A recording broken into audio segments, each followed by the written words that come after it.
This episode brought to you in part by Thrive Fantasy, available in the App Store, Play Store, or by visiting their website, thrivefantasy.com. Use the promo code FINADDICTS when you sign up today, and you will receive an instant $20 bonus on your first deposit of $20 or more. Sign up and hashtag prop up today. Welcome to Perfectville, your first place podcast for your last place Miami Dolphins 0-2. I am Sam Marcoux, and he is the two-time Hall of Famer. Of course, I'm talking about none other than the Dr. Christopher Colin. Chris, how in the hell are you, my friend? Hey, look at that guy. The handsome man hide behind all that stuff.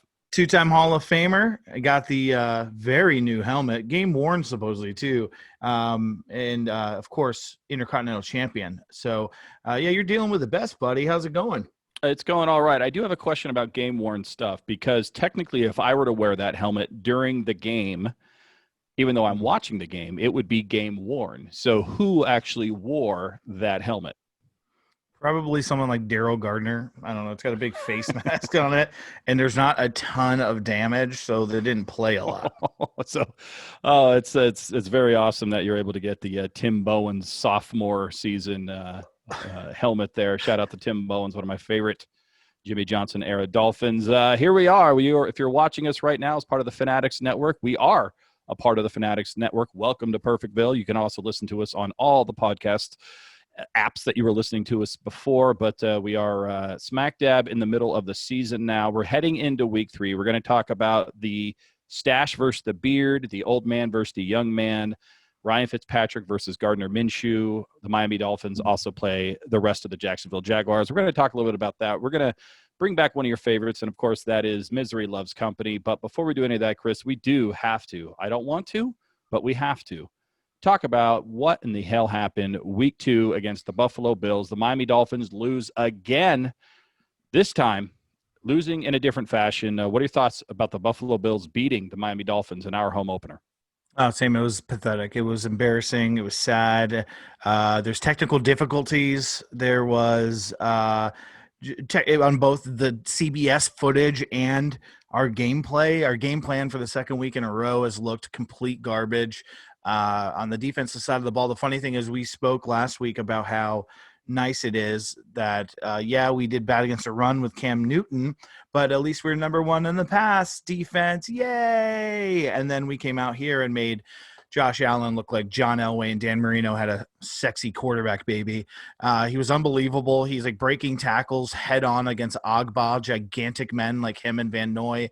And it was just bad all around. And the funny thing is, Sam, is that it wasn't that far off of a game. I can't believe we only lost 31-28. It seemed like we should have lost by 50 points. Yeah, it did seem like we were completely overpowered and outmatched in that game the entire time, but the final score said a different story. It was 31-28, and quite frankly, had Preston Williams not dropped that gift on 4th and goal, we probably win that game if we are able to get our hands on just a couple of those bad Josh Allen passes that we dropped, one of which looked like it was going to go for a pick 6.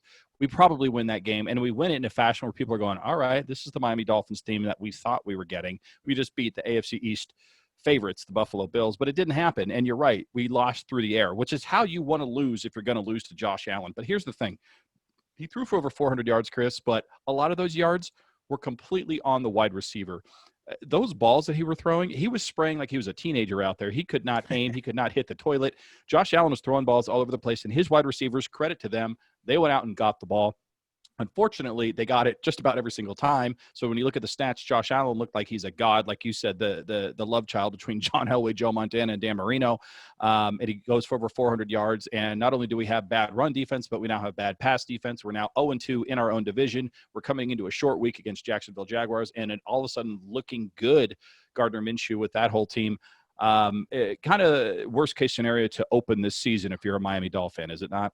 Oh, absolutely. Of course it is. It's not where you want to be record-wise, of course. And then just the way things have happened, it doesn't look promising. It's not like we've lost shootouts where we've been like this great team and it just was one inch or one drop away or something like that. Like they just manhandled us. We couldn't get off the field. We couldn't stop Josh Allen. A lot of it is Byron Jones getting hurt. I don't think that helped at all, obviously. But the defense, again, looks suspect. And this is Brian Flores, man. This is his team. This is what he's known for in New England when he got the job here. And we brought in a ton of stud, or we thought were stud, free agents and trades for that side of the ball. And honestly, offense is the only reason why I'm not in suicide watch right now, because they actually looked semi-competent in most of the game, but the defense just looked JV again.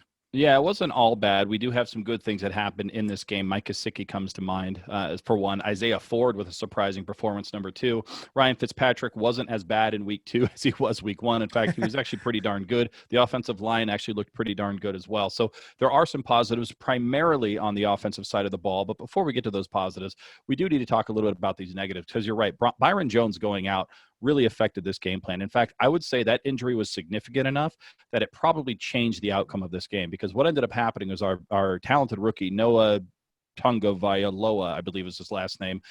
He ends up getting picked on. He's on Stephon Diggs. Stephon Diggs is got a rookie lined up against him, and Josh Allen didn't need to throw the ball directly to Stephon Diggs. He could just throw it anywhere around him because Noah was turned around upside down. It was just, the game was just too much for him to go up against Stephon Diggs in your second ever game in the NFL. I think if Byron Jones is in that game, Stephon Diggs is not being covered by a rookie. Stephon Diggs is probably bracketed by more than one, or just closed down by, Byron Jones Island there. So I think that injury did hurt us quite a bit. Something that I saw Kevin Dern brought up, Vince Beagle's injury before the season seems to come back to haunt us, because now our defensive front seven, they don't have the rotation that they would normally have. They have to play more, and they're getting tired and they're worn down late. Remember, the Miami Dolphins had the lead late, or at least were really close. And what happened? They got worn down. Josh Allen led a drive early in the game that went 98 yards. I mean, that just doesn't happen to good defenses. Good defenses go 3 and out at worst and get the ball back midfield for their offense. We let them drive all the way down the field early in the game, and they came back later in the game and just put that game out of reach, quite frankly, after we'd already taken the lead. So it was demoralizing from the defensive standpoint. But offensively, Chris, well, let's stop there. Any other thoughts on defense before we move on? Because I think if we talk about this too long, you and I are going to hang ourselves in this town square here at Perfectville. Yeah, I'll cut it short just because for the sake of, just like you said, not wanting to vomit now that we're video recording our podcast. But I got to just go back to that whole thing with the rookie on Stephon Diggs. How do you let that happen? I mean, how do you let that happen more than a drive? Okay, it happens once. He gets beat on a crossing route. That's it. Move Xavier Howard over there. That's why he's getting paid. That's why he's the man. He is on the top of that list of the 3 guys of Jalen Ramsey, Byron Jones now hurt, and then Xavier Howard. So you move him on their best guy. If you lose to Noah covering Brown or their second or third receiver, you live with that. But you don't lose with your rookie with no training camp and no preseason covering Stephon fucking Diggs, who they traded a first-round pick for, because you refuse to change it up. Like, you're too proud. Like, I know Xavier Howard came out afterwards and he mentioned that that was the game plan, and I don't know if that was a shot at coaching, but if I'm Xavier Howard, I come off the field when I'm after 1 or 2 drives and I'm like, put me on him. Yeah. Put me on the best right now. I want to cover him. And maybe he did and we didn't catch it, but I just think that was just awful coaching at that point. I can't stand coaching staffs that force square pegs into circle holes to fit their scheme or fit their game plan because that's the way it is and I said so. Like, no, just because that's your game plan going in doesn't mean you can't progress and you can't change, and they refuse to do that. No, and look, the score was closer than I think the game should have been, which I think is now the second week in a row that I've said that. If you just watch the game, you go, wow, the Buffalo Bills are going to win this game handedly. And at the end of the game, we actually had a chance, so to speak, of winning this game. But you're right. You don't lose to Stephon Diggs. You lose to Cole Beasley. You lose to, Malcolm Brown or whoever that guy is. You don't lose to Stephon Diggs, because at that point, are you already on your second beer there, Chris? Did you just switch from one beer to the second beer? Oh, yeah. Now that you mention it, thanks. I'll awkwardly open it so I'm not interrupting anything. Wow. Well, no, that's the power of video. Normally, Chris and I actually don't see each other during the middle of this, but I'm just watching you do the transfer there when you weren't speaking. And once you know it, you're on your second beer. Different type of beer. Same beer, but different beer can. Right. Thanks for noticing. Yeah, it was a can. That was a throwaway from yesterday. I don't let things go to waste, and now I'm moving on to the old bullets. Well, there you go. He's on to the Silver Bullets, ladies and gentlemen. He's drinking Coors Light. You know what? I'm actually drinking Coors Light as well. We're not endorsed by Coors Light, but we're just very, very broke. So that's all we can really afford at this point. We're one bad paycheck away, Chris, from having to go to Old Milwaukee. This is like the Brock Lesnar thing at the end of UFC when he's like refused to sponsor one or the other, and he said, "Fuck you, pay me. I'm going home and drinking a Coors Light," and it was like sponsored by Bud Light. That was amazing. Yeah, he got a talking to from Dana White in the UFC after that one. That's 100% correct. Speaking of good things like beer, there were some good things that happened in this game, and we should celebrate those. I already mentioned one of them, Mike Gesicki. I think he had 1,300 catches, if I'm not mistaken, in that game. Every single one of them moved the chains or was a score for the Miami Dolphins. I think he set a record for the most yards in a game by a tight end, which is actually kind of sad because it's 130. It feels like every other team has had that happen. But congratulations to Mike Gesicki. I mean, he is a bona fide weapon. I think he's a guy, especially now that we've seen him on tape and he continues to perform over and over and over again, that Ryan Fitzpatrick and eventually Tua is going to look for and target a lot. And it's been a very, very long time since the Miami Dolphins have had that type of threat at the tight end position. This is a very, very good thing long-term, Chris, for the Miami Dolphins. Yeah, you stole my thunder a little bit. I was going to say we liked it. The fans liked it. Our friends at Fanatics Network liked it.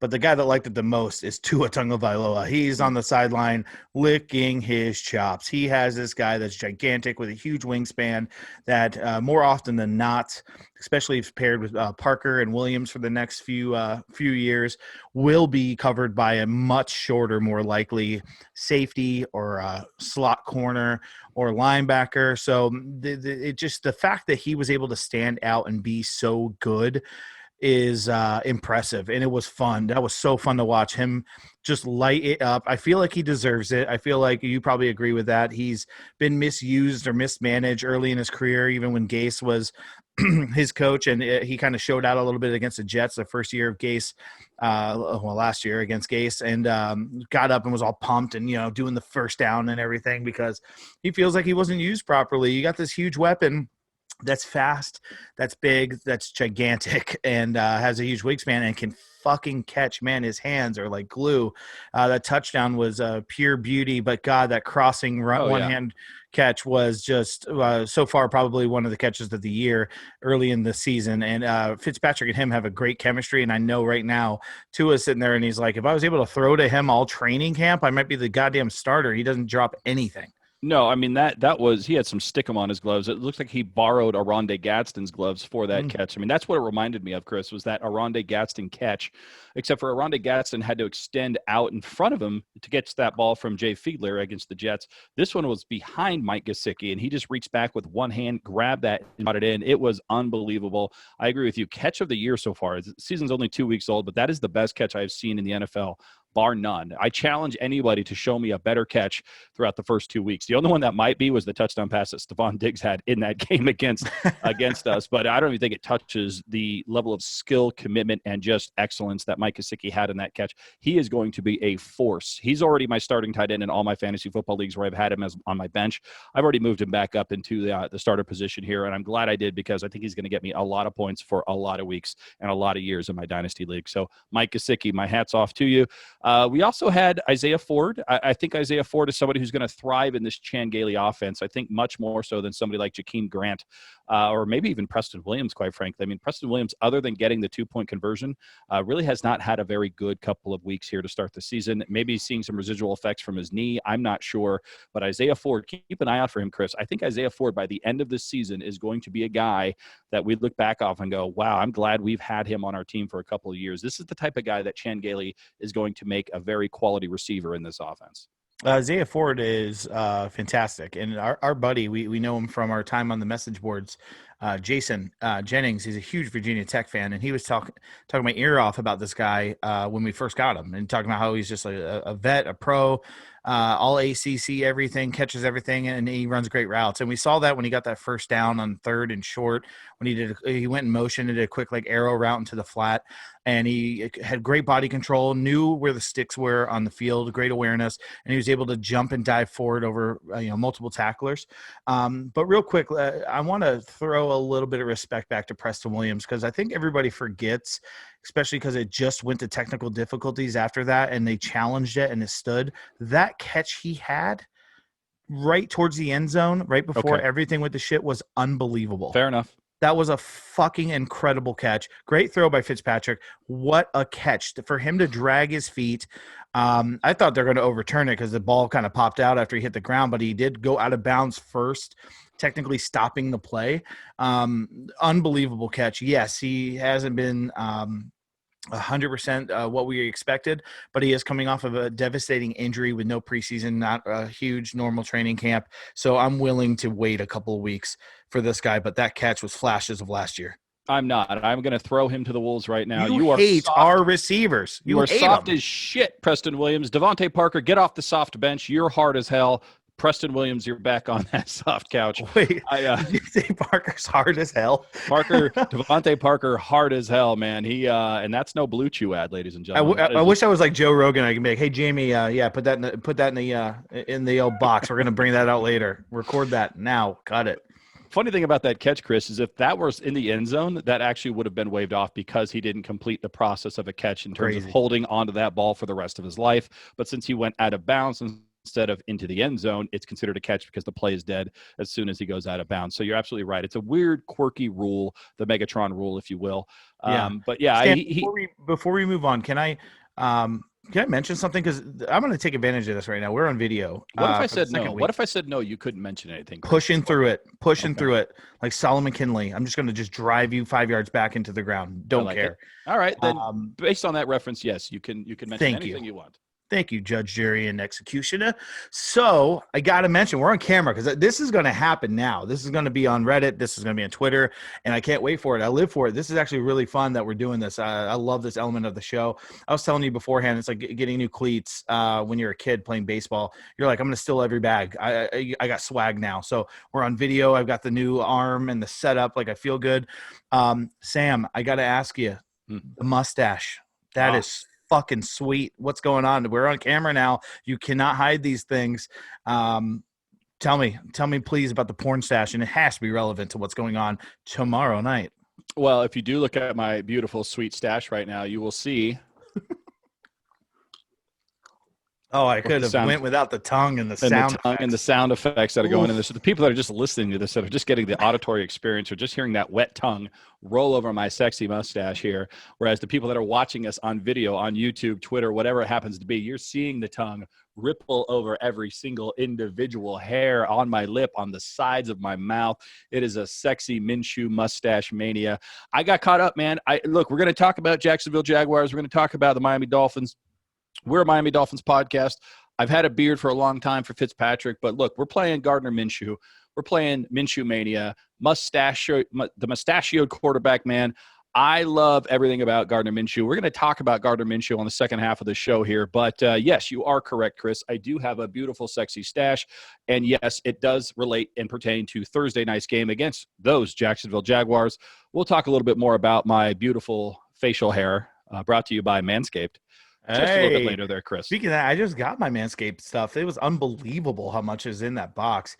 And well, you're a hairy guy. They had to send you to. Super hairy. My wife already called dibs on the shirt, and then we looked over the ball preserver, I think it was.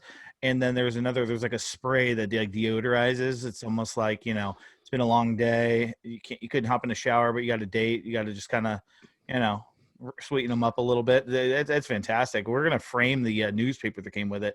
And yes, folks, that's us big wigs now in the Fanatics Network talking about our gifts from our sponsors, and you plebeians listen on. But yeah, Sam, I'm excited about your mustache and talking about it. That's an epic radio tease, my friend. Radio tease indeed. So segment 3, as they say, will be the Jacksonville Jaguars Miami Dolphins game preview with your very own Sam Marcoux mustachioed version.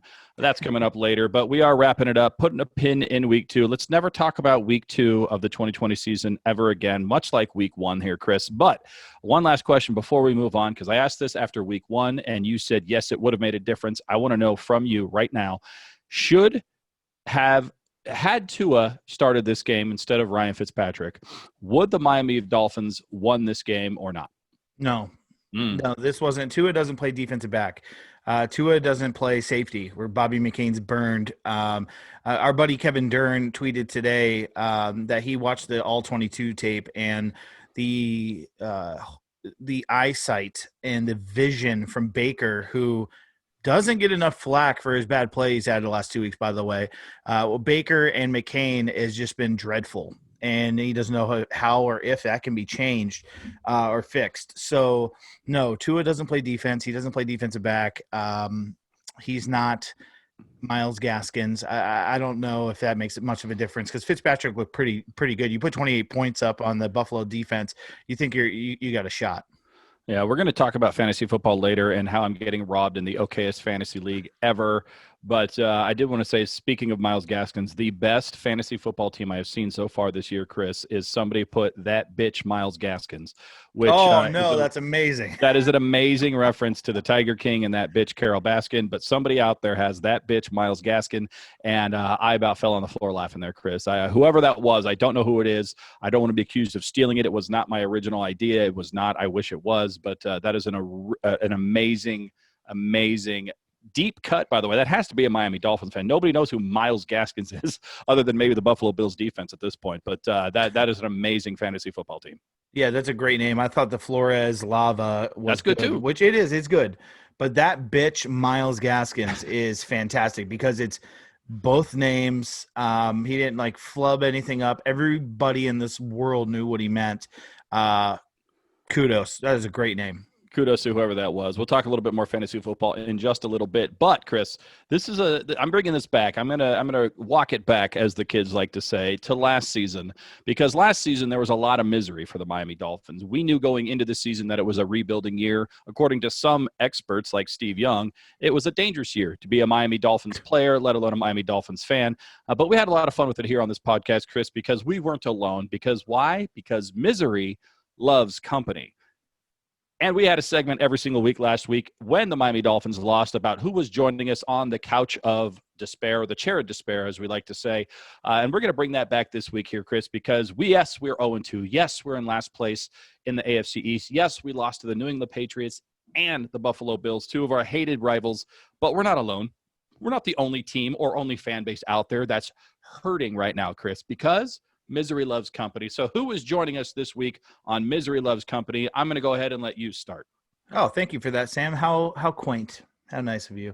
You're just doing this because we're on video now and you want to look like a nice guy. But honestly, I'm going to go with a team, and this is funny. I don't think it's going to be anything that you expected me to go with. But I'm going to go with a team that we raked over the coals for a couple of trades. And we got some of their draft picks, and they're sitting there with the same record as us with a fucking really daunting schedule, a team that also lost to these Buffalo Bills the last time they played them. And I'm talking about, of course, the team that lost DeAndre Hopkins, the team whose first round pick we have, the Houston Texans. Yes, we have their first round pick, our first round pick. And as of now, we have 2 picks in the top probably 3 or 5. Yes. The draft started tomorrow. So, Sam, it's one of those like the gif from Curb Your Enthusiasm where he's like, I'm like, am I mad? Am I happy? Because we knew we weren't winning a Super Bowl this year. So if we got ours and the Texans first round pick and we're both losing, fuck it. Let's just drink till it doesn't feel bad anymore. Well, congratulations to the Houston Texans for giving our former left tackle the most money of any left tackle of all time, only to see him replaced in Miami by a rookie on a rookie contract who's doing just as well as Laramie Dunzel. And oh, by the way, you gave us 3 draft picks for that, including one this year that's going to look like maybe a top 10 pick. So if we don't have a top 10 pick because we're the Miami Dolphins, we'll have a top 10 pick because they're the Houston Texans. So thank you very much. The gift that keeps on giving, just like herpes, Bill O'Brien keeps popping back up right in the crotchal area of all Houston Texans fans everywhere. Great pick for Misery Loves Company there, Chris. Houston Texans, Miami Dolphins, sitting side by side on that soft-ass couch next to Preston Williams. I'm going to go next, and I'm going to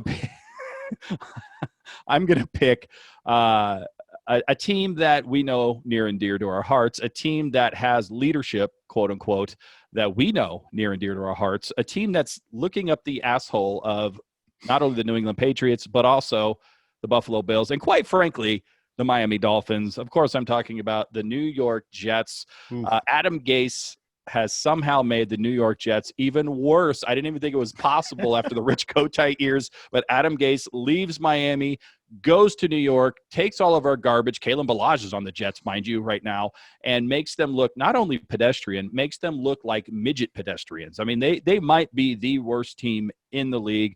The only team that might fight them would be the Houston Texans or possibly the New York Giants based on injuries. But the New York Jets, what a garbage shit show. The San Francisco 49ers lost every single starter against the Jets and still lost and still beat the Jets like 31-10. Like, it wasn't even close. And the San Francisco 49ers were doing nothing but backups. It was ridiculous how bad the Jets are right now. Welcome to misery, New York Jets. Oh, man, God, there could not be a better team to add to this list. If we're losing and we're pathetic and we're bad, if the Jets are with us also, then I don't care. Like, that's fine because they can't say anything. Their fans can't say anything. And it's so funny, Sam, we called it. We called that when Adam Gase went over there, that's not the savior you're looking for. Obi-Wan, hey, this is not the coach, the QB whisperer you're looking for because he's just not that. You've got Sam Darnold. If I'm an offensive coordinator, offensive minded coach, I'm sitting there and I'm like, I got Sam Darnold. I can do whatever I want with this guy on the field. I am drawing up plays out the yin-yang. And then I search and I challenge you Dolphins, and Sam, you the same. Go on Twitter during the Jets football games. Go on Twitter and search Gase. Just search it, and you can see latest and see what people are tweeting. And it looks like we went in a time machine and we're watching Dolphins Twitter during our games. Yeah. Bubble screens. Why? Third down draw plays on 3rd and 2. Why? Running the ball constantly on 1st and 2nd. Why? I thought this guy was supposed to be a genius. Why? It is the same tweets that we tweeted and our fans tweeted during the Gase era here, and I couldn't be more happy that it's happening, Sam. It's incredible, and it's funny the national guys are starting to pick up on this. I know they talked about like the hot seat and everything in the offseason, but it wasn't really drilled down. It's getting drilled down. Like, I'm seeing like the former linemen and the former receivers and Ryan Clarks of the world that are tweeting videos. They're like, Sam Darnold doesn't deserve this. Like, they're finally like, this guy has had enough and he needs to be saved. And it's really funny that they are misery for sure. No, and look, I saw on ESPN today, I actually put it on our Twitter, which you can find at Perfectville Pond. And it's basically the defensive players questioning the lack of focus for the defensive side of the ball in practice. Wow. Shocking that Adam Gase somehow is being accused of neglecting the defensive side of the ball. Did you not see the Dolphins games that you played against us, New York Jets fans? He was sitting on the bench next to the offensive people, doodling, coloring, doing anything but paying attention to the defensive side of the ball. This is what Adam Gase does. He doesn't care about defense. He doesn't know how to spell it. He thinks it's spelled with a D and a fence. That's how he thinks. That's what he knows about defense. And then about offense, he thinks he knows everything. So he's not going to listen to any criticism. He's not going to listen or play to the strengths of his players. It's their fault if they don't do what he wants them to do. This is the Adam Gase experience, New York Jets fans. And I would like to say sorry, but you know what? Sorry, I'm not sorry. I love that you're miserable right now. Welcome to Perfectville. Can you name another head coach that was similar in this situation where he kept getting these opportunities and was just not good and was consistently the same, just lackluster coach? Like even someone like Pete Carroll that Dave wants that. What?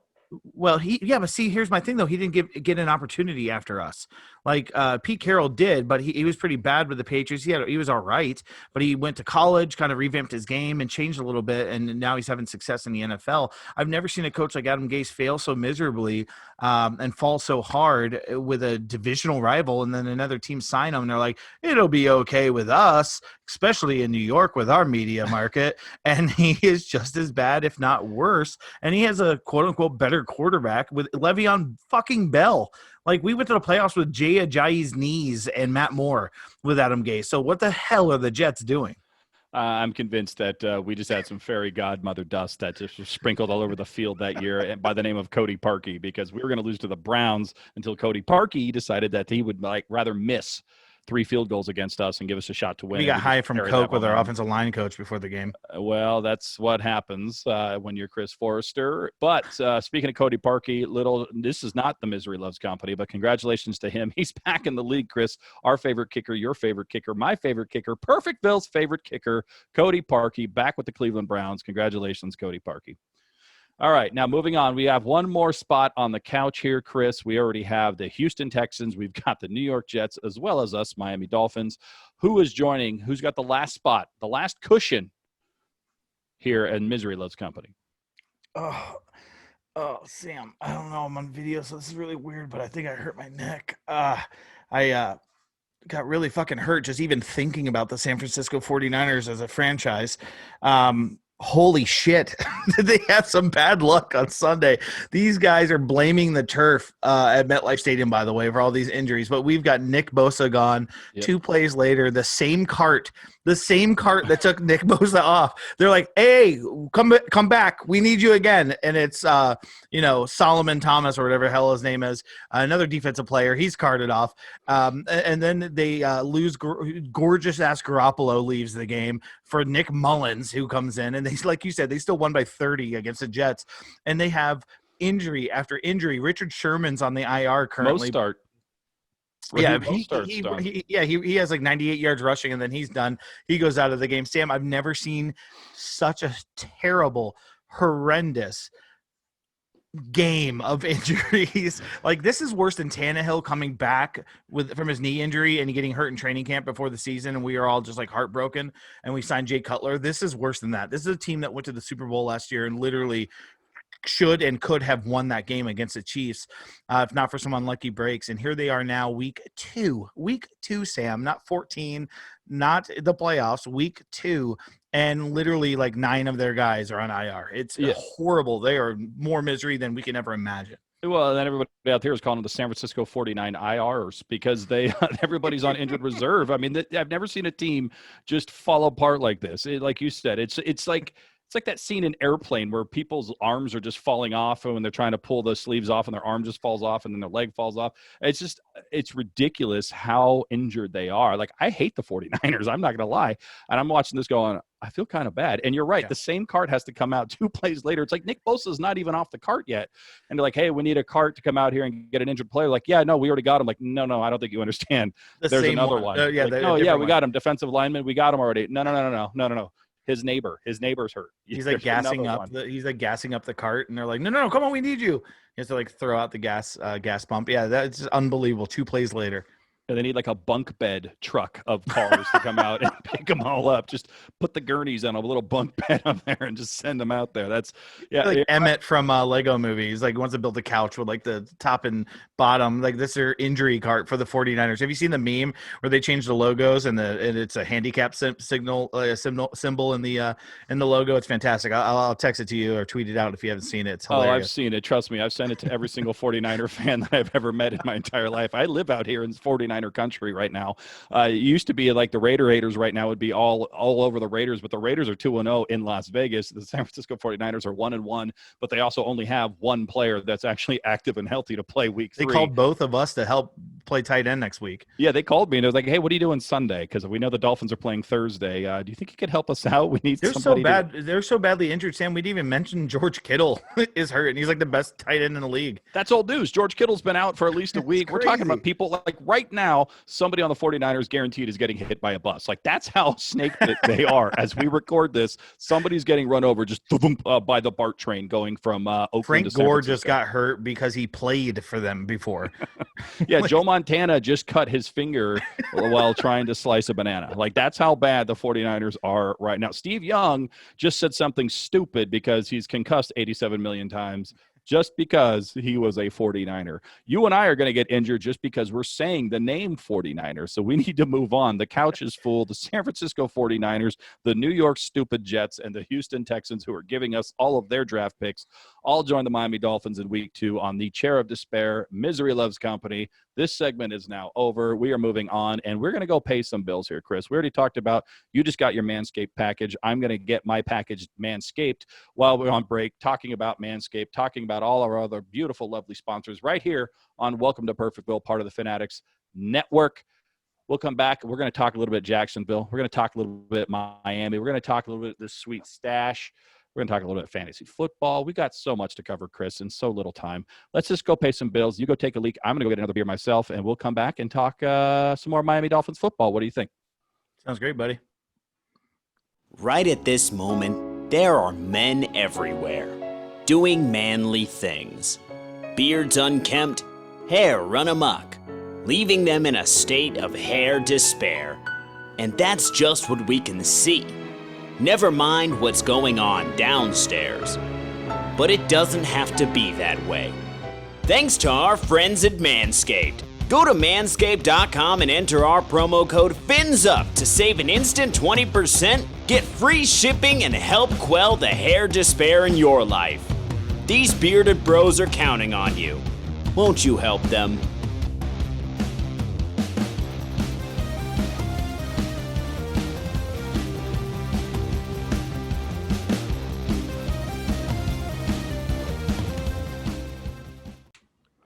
And we're back. I hope you guys got yourself a refreshing, nice beverage there. I certainly got me a new one. Chris has got himself one there. And the fun and games are over, Chris. We had some fun and games at Adam Gase's expense, at Houston Texans' expense. Of course, everyone on the 49ers right now that's listening from the hospital, they're watching us right now, listening to us, everything you can do here with the Perfectville podcast as part of the Fanatics Network. But it's game time, Chris. We're recording this on Wednesday. The Miami Dolphins are playing on Thursday. We're playing at Jacksonville against Gardner Minshew and the Jacksonville Jaguars. Interstate rivalry, mustache versus the beard, however you want to slice it. Miami, Florida versus Jacksonville from that other country. It's going to be a battle. Maybe not one of our regular rivals, but an in-state rival and an AFC versus AFC opponent. And, of course, the Miami Dolphins going into the weekend, if they were to lose and go 0-3, are just going to ruin all of our weekends and do it well before Sunday. What are your overall take here? Miami Dolphins, Jacksonville Jaguars. What do we have to do to get off the schneid here, Chris? How does the Miami Dolphins beat the Jacksonville Jaguars Thursday night? Oh, man. So here's the thing with them is that we got to stop Gardner Minshew. And I feel like this is the third game in a row where I'm talking about how we have to stop the quarterback, especially from running and making plays happen outside of the pocket, because that's what he does. He does the same thing as he reminds me of a younger Ryan Fitzpatrick, honestly, when I watch him play. Good call. Very feisty. His teammates love him around him. He has no business being as good as he is.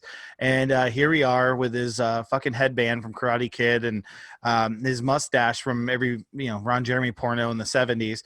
He's out there kicking ass with the weirdest name I've ever heard, and it's not fake. It's not created. His dad actually named him that. And you got to stop him. We have to stop him because the Jacksonville defense of old is not that great. There's no more Jalen Ramsey. There's no more Calais Campbell. There's no more, that one guy that signed with the other team that has a ridiculous name. So there's no reason that we can't do some good things on offense with the weapons that we have. But, man, we got to stop Gardner Minshew. And we've been in business so far in 2020 of making quarterbacks look great. And that started with Cam Newton and last week with Josh Allen. Hopefully this is not a Godfather 3 situation. Hopefully this is a Goodfellas situation. All new movie, about the same thing, but great.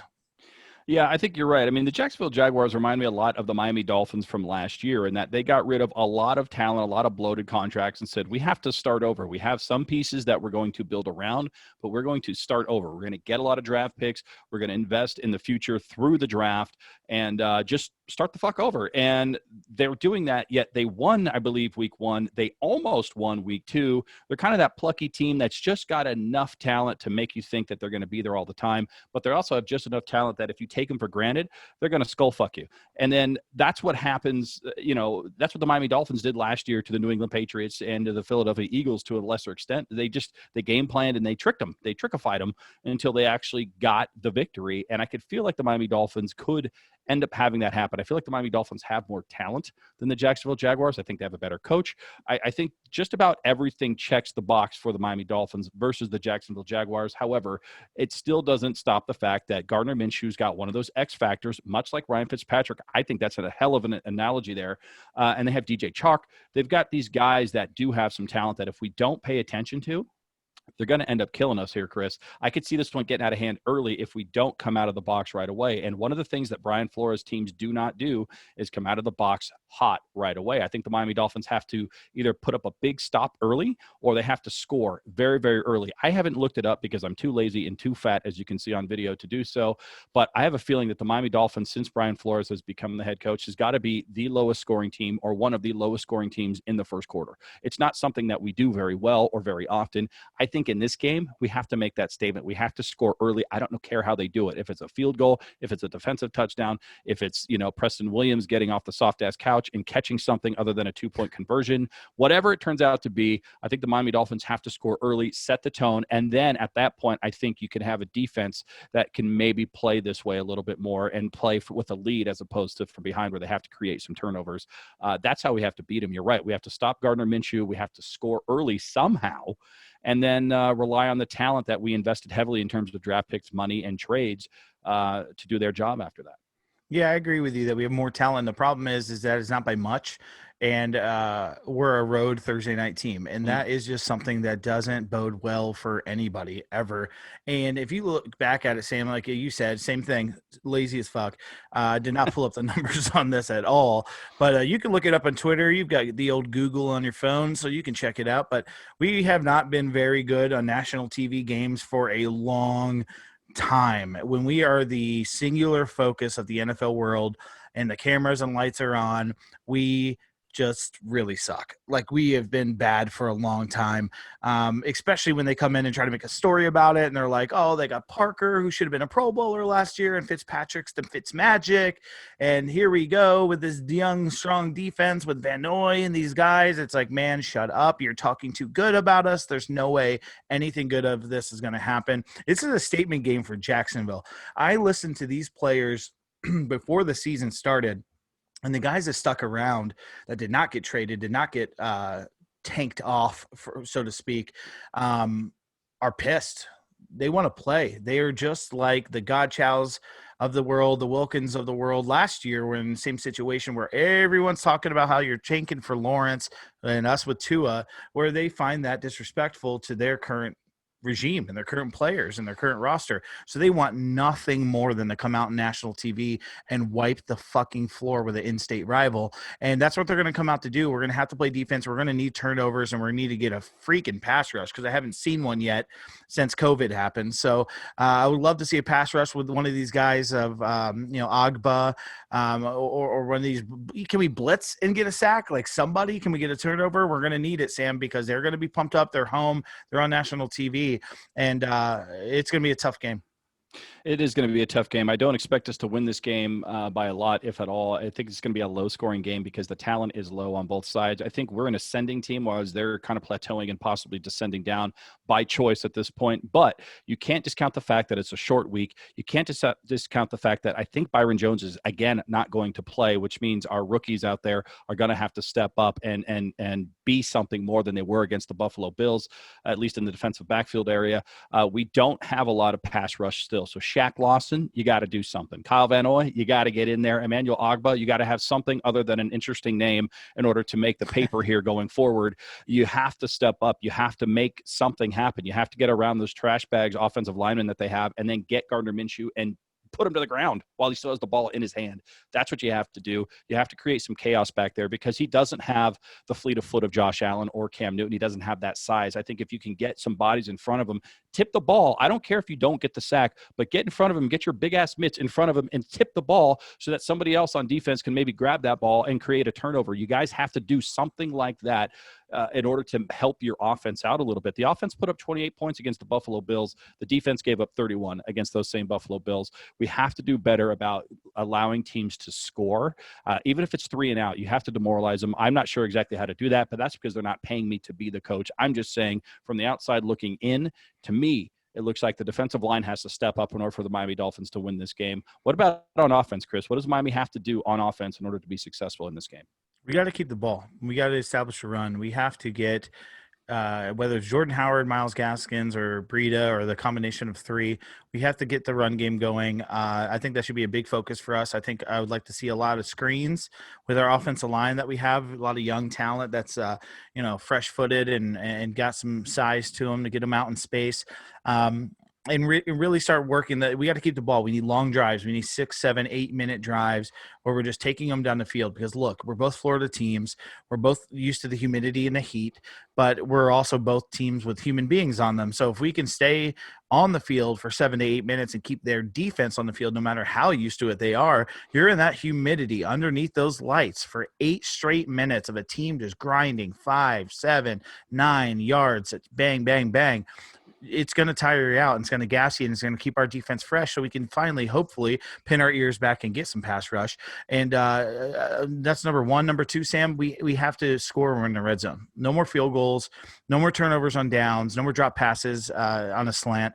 We need to capitalize on getting on the good side of the field and get the ball in the goddamn end zone. I don't care if it's Gesicki, if it's Parker, if it's Williams. I don't care if it is Laird. You get in the goddamn end zone and score touchdowns. That's the way you win this game. Control the clock and score when you can, and limit the 3rd and longs. We need 2nd and 5, 3rd and 2s to be successful in this game on Thursday. Yeah, I mean, you mentioned it with establishing the run and controlling the ball and controlling the clock. I think Jordan Howard has 13 carries for 11 yards and 2 touchdowns through 2 games. I mean, it's a very LeGarrette Blount type of rush line right there. He's not getting a lot of yards per carry. Myles Gaskin, actually, we talked about him a little bit earlier, that bitch Myles Gaskin. He's actually been a pretty good running back. I was questioning a little bit why we were using him so much in the Patriots game, and then I saw him again in the Bills game, and I'm like, you know what? I think I'm going to have to walk this one back. He's doing okay. So I'm okay with that triumvirate. I'm okay with using Matt Breida, Myles Gaskin, and Jordan Howard. But here's the thing. If we're down and it's 3rd and goal and we've tried to run it twice with Jordan Howard and he hasn't gotten in, run it again. And if it doesn't work and you have to go for it on 4th and goal, run it again.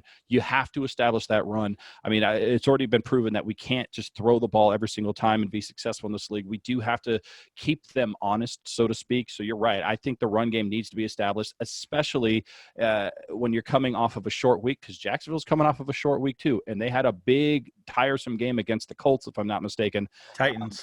Titans, excuse me, with Ryan Tannehill, our old good buddy, with 6 touchdowns and no interceptions so far through 2 games.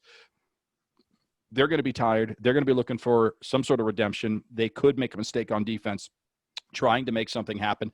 We were talking earlier about Adam Gase and draw plays. I actually think a draw play early in this game could actually be well-timed, because I think the Jacksonville Jaguars are going to have their ears pinned back and trying to get after the quarterback. If we could hit him with a draw play early with somebody like Myles Gaskin or Matt Breida and go pick up 12, 15 yards. I watched us complete a screen pass last week against the Buffalo Bills, Chris, and it went for like 15, 20 yards. And I turned to my buddy who's also a Dolphins fan, and I said, when's the last time that happened? And he said, it hasn't. That's the first time that's ever happened in the history of the Miami Dolphins being able to complete a screen pass to a running back who then turns around and goes upfield for 15, 20 yards. So stranger things have happened. Maybe a draw play early in this game is what nets us a huge gain and starts to put them on their heels and go, uh-oh, now we have to respect the run game here a little bit. And also, you didn't mention his name, but we mentioned him earlier in this podcast, Mike Gesicki, all day, yes, every day. He's option number 1, not just for tight ends, but for the passing game in general. DeVante Parker still a little bit, banged up from his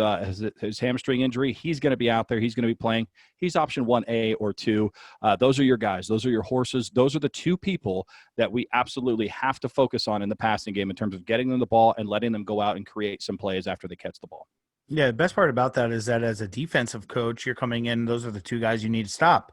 So the best part is we do like we just talked about with Noah against the Bills, and we said that we stop Diggs and make them beat us with somebody else. That's going to be their game plan with Gesicki and Parker. They're going to come out to stop those guys. So this is a big night for Preston Williams, a national TV, to really cement himself in Dolphins fandom. That's been kind of been questioning his second year as a pro. And who's doing that, Chris? Nobody's doing that.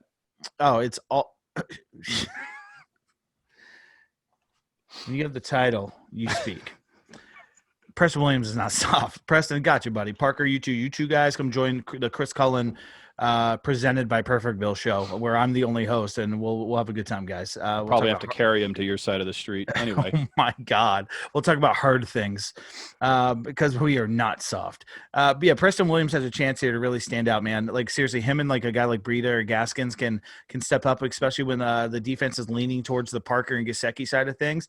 This is where you get those guys involved when they have their second and third string guys or their nickel corner on Preston Williams because they're focusing so hard on Gesicki and Parker where he takes over a game. This is his night to shine, man, under the lights. We have no excuse on travel. It's 4 hours down the road. So this is a big game here. This is where we change the season around from being like, okay, first overall again or top 5 to like, hey, we lost to 2 tough teams the first 2 weeks with no preseason, but hey, we took care of a team like Jacksonville where we should have coming in on paper. So this is a big game for us. This is actually a much bigger game than I think people are giving it credit for, because if we win this game, we obviously go to 1-2. And then what happens next week, Chris? The Seattle Seahawks have to fly across the continent to play an early game against the Miami Dolphins. And then after that, you have a very injured San Francisco 49ers team that we have to play. So there's a lot, an absolute lot. I got that. I'll get that, Rachel. There's a lot that can actually happen after this game here. Last thing I want to talk about with this game, because it is a national game, and I know the coaches are going to tell you it does not matter. It won't affect their reasoning whatsoever. But will Tua see action in this game? Is Tua going to make his debut for the Miami Dolphins on Thursday night, either in a package or does he take over at some point? Your prediction? No, he does not. And that's just, obviously I can't predict the future when it comes to injuries, but no, he does not. Brian Flores is not the type of coach that's going to sit there and go, hey, it'd be kind of cool as if Tua gets to play on a short week on national TV just to make everybody's balls feel nice. Like there's no way he's going to do that. He is not Manscaped. He is not going to bend from the game plan. And if Chan Gailey's game plan does not involve Tua Tagovailoa, we're not going to see him until unless, our guys randomly stab a needle through Ryan Fitzpatrick's lung before the game. That's not going to happen. And by the way, if you haven't heard that story, that's absolutely absurdly ridiculous with Tyrod Taylor on the Chargers. Holy shit. What a way to find out you're starting with Justin Herbert literally 2 minutes before the game. You're starting your first game. And he played pretty well, by the way. No, shout out to Justin Herbert on very short moment's notice having to be in the starting. But if there's any more room on the Misery Loves Company couch, it's got to be Tyrod Taylor, man, because if you haven't heard that story, go look it up, because that guy's got some bad luck there with the Los Angeles Chargers. And I disagree with you, Chris. I think Tua finds his way into this game somehow, some way. I think he's in the game. I don't think he's going to sit on the sidelines. I think he's going to somehow, even if it's just for one package, going to be in this game. There's going to be footage of Tua Tagovailoa playing football for the Miami Dolphins week 3. That's my prediction. That's ridiculous. What if he comes in and he throws like 5 straight really good looking completions and then they take him out and Fitzpatrick finishes the game? Like you're setting yourself up for just huge controversy by putting him in the game. And even, which it sounds ridiculous if you think about it, it's like, oh, what if he's really good and we're better? We should be striving for that, but I don't know if Brian Flores wants that on his plate. So I don't see that at all. I don't see Tua come into the game. I'll tell you what, if he gets into the game and throws five completions in a row, Ryan Fitzpatrick's not coming back in the game. That's my second prediction if that were to occur, because you don't go backwards at that point. You just go with Tua, because at that point you go, okay, I've seen enough. We're going with Tua. But that's my fantasy, Chris. I think your fantasy is to see Tua be the superstar that we all think he can be. But until that happens, we have to deal with the okayest fantasy league ever. I'm 0-2, and I might be the highest scoring 0-2 loser of any fantasy football team of all time. I can't believe my dumb luck here. It's just like the draft. I got last in a 14-team league. I had to pick 14th and 15th overall. I somehow turned that into a very high-scoring losing team there, Chris. It's infuriating. Yeah, it's actually kind of funny looking at the statistics of our fantasy league. You're kicking ass as far as points scored, but you have as many wins as the Miami Dolphins, which is pretty funny. And I will take this moment to go ahead and mention that I am undefeated and 2-0, by the way. Congratulations. Somehow, some way, you have doubled your win total from last year. I am proud of you. Like I said, if I can't win, I hope you win, because that just makes everything better for you, me, and everyone in the town of Perfectville. But I don't know if we should probably post it and shine a light on what one of our league owners does every single week. He does power rankings, and he does them in such a funny way here, Chris. I have not seen the power rankings from week 2, but Raceling, who is a friend of this show, he did this all last season. They were hilarious. I can't wait to see what happens here week 2. I can't imagine what he's going to say about me and some of the other teams that have lost 2 in a row here. But I'll somehow figure out a way to share that to a larger audience because it means more. It should be read by more than just 14 people, in my opinion. Yeah, we should probably have like a thing where that's like the new blog. Remember Travis used to do for us and like Kevin Duran? We just post the power rankings from our fantasy league to keep everybody in check, and then also keep them posted if they care about it. Imagine the ones that like were like the 15th guy that didn't get in the fantasy league and he wanted to get in. He can read the power rankings. And like, I would have been better than that guy. I would have played George Kittle. Like, but the funny thing is that we can reach a large audience because, as you can see in the video, I have my phone up.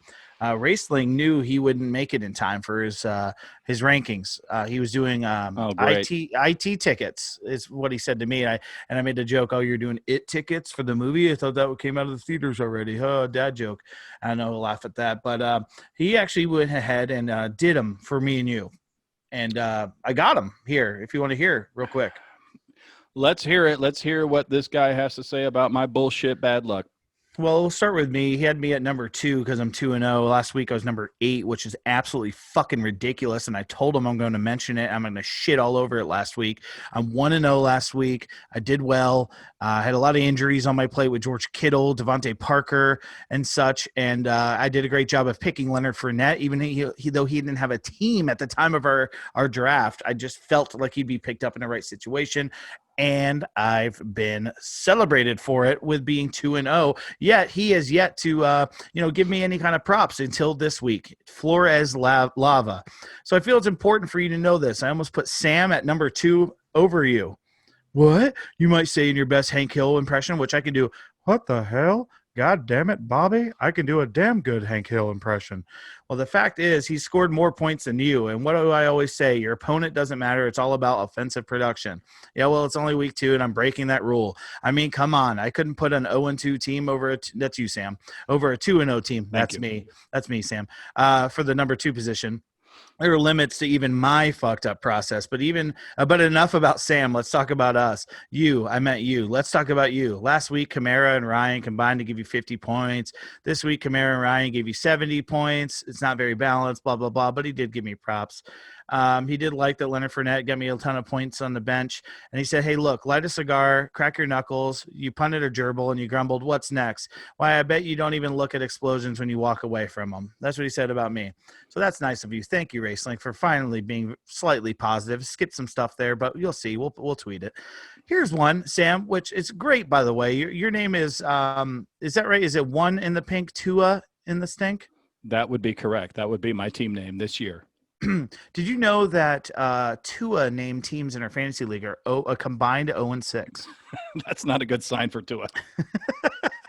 I don't know if that's a great thing at all, omen, so to speak, for Tua, but maybe just he's bad fantasy, good in real life, because that's kind of like how I am. But opposite. So here's your review, Sam, and it's quite lengthy, but I'll try to cut it as best I can because we are doing this live and I am on video, so I'll try to do as best as possible here. Sam, have you ever heard of Roy Cleveland Sullivan? I have not. He was I can't believe it's a real. I looked it up. It is.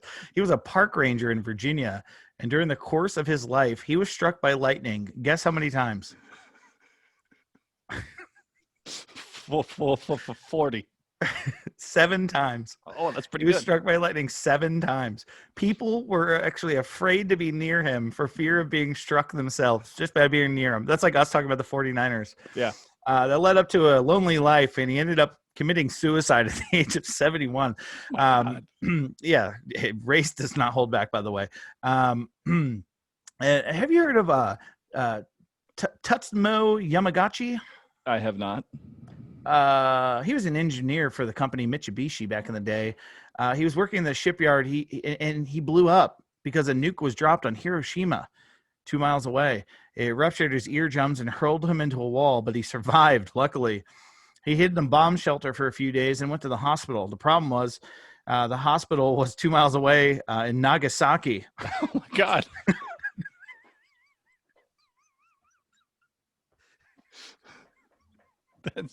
That's bad luck.